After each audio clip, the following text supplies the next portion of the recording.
रात के करीब 12 बजे का समय था। सेंट जोसेफ हॉस्पिटल की सारी लाइट्स लगभग बुझ चुकी थीं। लंबे कॉरिडोर में बस मॉनिटर की बीप और हवा की सीटी गूंज रही थी। मीरा, नई नर्स, जिसकी आज पहली नाइट शिफ्ट थी, उसके हाथ में नोटपैड, आंखों में थकान और मन में थोड़ा डर। सिर्फ 5 घंटे की ड्यूटी है, सब ठीक रहेगा। मैडम, डरिए मत। रात की ड्यूटी में थोड़ा सन्नाटा तो होता ही है। बस वार्ड नंबर 13 से दूर रहिएगा। वार्ड नंबर 13 वो तो बंद है ना? हाँ, पर कभी कभी लगता है वहाँ कोई अब भी है। मीरा अपने स्टेशन पर बैठकर मरीजों की रिपोर्ट लिखने लगी। घड़ी ने ठीक 12 बजाए उसी वक्त पास के इंटरकॉम से किसी की धीमी आवाज आई। नर्स, वार्ड 13 में कोई है? कौन कौन बोल रहा है? लाइन कट जाती है। उसने सोचा शायद वार्ड बॉय की शरारत होगी, लेकिन जब उसने रिकॉर्ड चेक किया तो इंटरकॉम लाइन तो 2 साल से बंद थी। मीरा धीरे धीरे कॉरिडोर के उस हिस्से की ओर बढ़ी जहां वार्ड 13 का जंग लगा बोर्ड टेढ़ा लटक रहा था। दीवारों पर पुराने मरीजों के नाम, टूटी कांच की खिड़कियां और दरवाजे पर मोटी धूल और एक आवाज फुसफुसाई, हेल्प। कोई है वहाँ? दरवाजा अपने आप थोड़ा खुला। अंदर से ठंडी हवा का झोंका आया। मीरा का टॉर्च हिला, दीवार पर किसी का साया गुजरा। गणेश, कोई है अंदर? मीरा ने दरवाजा धकेला। अंदर पुराने बेड्स, टूटी फाइलें और धूल भरा मॉनिटर। पर एक बेड पर चादर झुकी हुई थी, जैसे कोई लेटा हो। हेलो, आप कौन है यहाँ? चादर हटाने से पहले ही मॉनिटर ने अचानक बीप करना शुरू कर दिया, जैसे किसी अदृश्य मरीज की धड़कनें सुनाई दे रही हों। मीरा को लगा कोई सांस ले रहा है, पर वहां कोई नहीं था। सिर्फ दीवार पर खून से लिखा एक नाम, रवि कुमार। सुबह होते ही मीरा ने सब डॉक्टर रघु को बताया। डॉक्टर कुछ पल चुप रहे, फिर बोले, वार्ड 13 को छूना मत मीरा। वहां जो हुआ था वो किसी को नहीं पता होना चाहिए। पर सर, वहाँ किसी की आवाज आती है, कोई मदद मांग रहा है। शायद तुम्हें थकान हो, आराम करो। पर मीरा जानती थी वो सिर्फ थकान नहीं थी, कुछ था जो उसे उस वार्ड की ओर खींच रहा था। दूर से वही इंटरकॉम आवाज दोहराई देती है, नर्स, वार्ड 13 में कोई है? सुबह की किरणें हॉस्पिटल की खिड़कियों से भीतर गिर रही थीं, पर मीरा के मन में अब भी कल रात का सन्नाटा गूंज रहा था।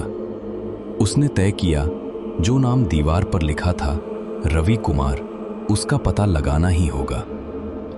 वार्ड 13, रवि कुमार, कुछ तो होगा यहाँ। पुरानी फाइलें पलटते हुए उसे एक फटी हुई रिपोर्ट मिली, जिस पर लिखा था, patient death during operation, surgeon doctor Raghavendra, Raghu. Doctor Raghu? मतलब उस रात उन्होंने झूठ कहा था? रिपोर्ट के साथ ही एक फोटो भी गिरी, एक मुस्कुराते मरीज की, वही चेहरा जो मीरा ने वार्ड 13 की दीवार की परछाई में देखा था। शाम होते होते हॉस्पिटल में भीड़ कम हो गई, सिर्फ कुछ मरीज, कुछ डॉक्टर और वही भारी सा सन्नाटा। मीरा, तुमने मेरी फाइल ढूंढ ली? कौन बोल रहा है? मीरा की आंखें डर से फैल गईं, क्योंकि इंटरकॉम का प्लग बाहर था। लाइन बंद थी। उसने फाइल बंद की और ठान लिया आज रात वो फिर उस वार्ड में जाएगी। रात के 12 बज चुके थे। कॉरिडोर फिर से वीरान था। सिर्फ वार्ड नंबर 13 के पास लाइट झपक रही थी, जैसे कोई उसे बुला रहा हो। अगर कोई है वहाँ तो बस बताओ, तुम मुझसे क्या चाहते हो? मीरा के सामने दीवार पर खून से एक नई लाइन उभरी, सच डॉक्टर से पूछो। डॉक्टर रघु? अचानक पीछे से दरवाजा जोर से बंद हुआ। मीरा अंदर फंस गई और कमरे में एक ठंडी फुसफुसाहट भर गई। मेरा इलाज अधूरा रह गया था। मीरा किसी तरह बाहर निकली और सीधा डॉक्टर रघु के कमरे पहुंची। दरवाजा खुला था, अंदर अंधेरा, बस एक टेबल लैंप जल रहा था। डॉक्टर रघु, मुझे सच बताइए, रवि कुमार कौन था? मीरा, वो एक हादसा था, मैं उसे बचा नहीं पाया। मीरा ने लैंप की रोशनी में डॉक्टर का चेहरा देखा। उनकी आंखों के नीचे गहरी झुर्रियां थीं और कपड़ों पर खून जैसे निशान। पर सर, उसकी आवाज अब भी आ रही है। वो तभी से यही है, हर रात वार्ड 13 में मदद मांगता है। डॉक्टर के होंठ कांप रहे थे।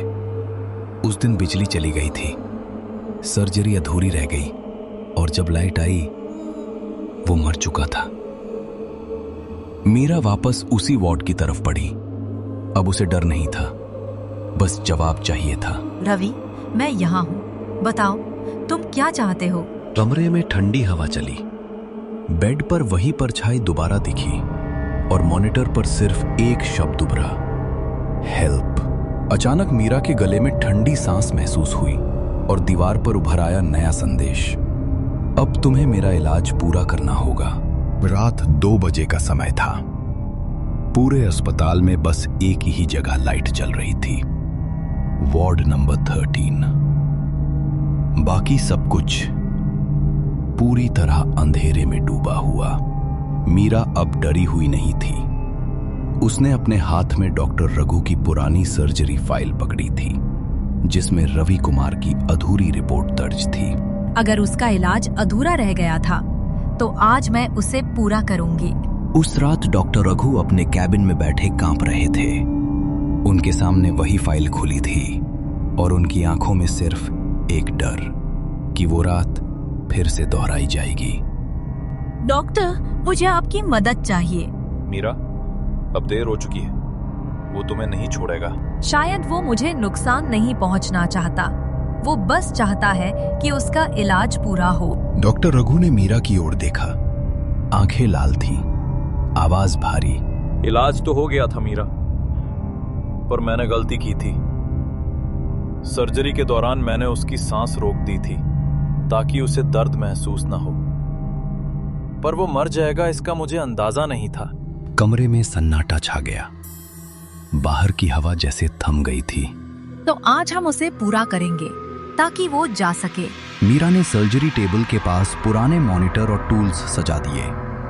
वो सब कुछ कर रही थी जैसे किसी जीवित मरीज का ऑपरेशन शुरू होने वाला हो।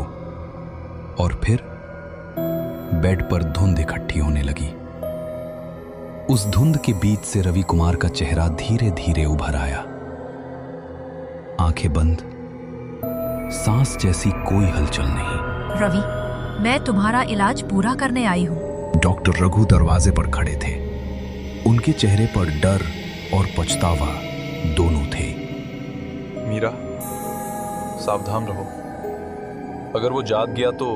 पर इससे पहले कि डॉक्टर की बात पूरी होती, रवि की आंखें खुली, ठंडी, सफेद, बिना पुतलियों की। पूरा कमरा हिलने लगा, लाइट्स चपकने लगे, दीवारों पर परछाइयां भाग रही थीं। रवि का शरीर धीरे धीरे उठने लगा, जैसे कोई अदृश्य शक्ति उसे थामे हुए हो। मैं तुम्हें बचाने की कोशिश कर रही हूँ, डराओ मत। तुम मुझे नहीं, खुद को बचाओ। मीरा पीछे हटी, पर तभी उसका पैर खून की बूंदों पर पड़ा जो उसकी अपनी हथेली से बह रही थी। वो देखती है, उसकी कलाई पर वही निशान जो रिपोर्ट में रवि की मौत के समय बने थे। नहीं, ये कैसे? रवि की आत्मा ने हाथ बढ़ाया और उसके कानों में फुसफुसाया, इलाज अब पूरा हो गया, अब तुम मेरे साथ चलो। सुबह की धूप हॉस्पिटल के कांचों से अंदर आई। गणेश सफाई करते हुए अचानक रुक गया। वार्ड नंबर 13 का दरवाजा खुला था। अंदर कोई नहीं था, बस 2 फाइलें टेबल पर रखी थी। एक फाइल पर लिखा था पेशेंट रवि कुमार और दूसरी पर nurse Meera Kapoor, death during duty. कहते हैं अस्पताल में आज भी आधी रात को वार्ड नंबर 13 की लाइट अपने आप जल जाती है और कभी कभी वहां से किसी नर्स की आवाज आती है, doctor, patient ready for operation.